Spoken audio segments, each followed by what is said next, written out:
राधा रानी और दुर्वासा ऋषि की कहानी। एक समय की बात है, ऋषि दुर्वासा जी बरसाने गए हुए थे। उस समय श्री राधा जी अपनी सहेलियों के साथ खेल रही थी। राधा जी और उनकी सखियां छोटे छोटे बर्तन बनाकर उसमें झूठ मूठ का भोजन बनाकर भगवान जी को भोग लगा रही थी।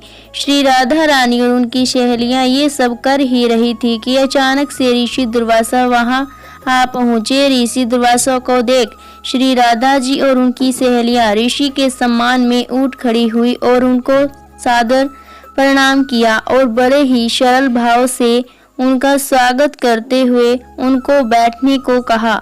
ऋषि दुर्वासा भोली भाली और छोटी कन्याओं के इस सरल व्यवहार को देखकर अति प्रसन्न हुए और उन कन्याओं द्वारा बिछाए गए आसन पर जाकर बैठ गए।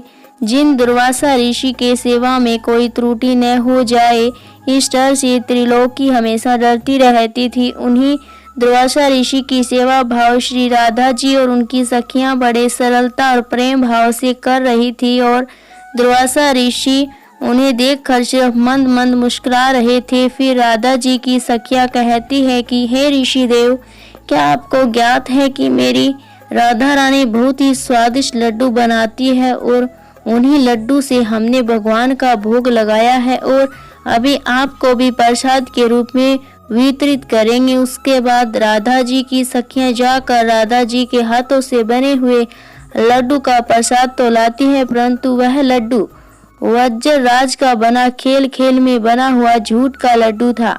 यह देख दुर्वासा ऋषि उनके भोलेपन से बहुत ही अभिभूत हो जाते हैं और हंसने लगते हैं और हंसकर बोलते हैं कि ये प्यारी देवियों, अब क्या मैं ये प्रसाद ग्रहण कर लूं? और पूछे कि क्या ये प्रसाद आपने बनाया है? ऋषि दुर्वासा के इस प्रश्न पर सारी सखियां एक साथ ही और एक स्वर में ही कहती है कि जी हाँ ऋषि देव, ये हमारी प्यारी श्री राधा जी ने ही बनाई है और हमारा दावा है कि आज तक आपने ऐसा लड्डू नहीं खाया होगा।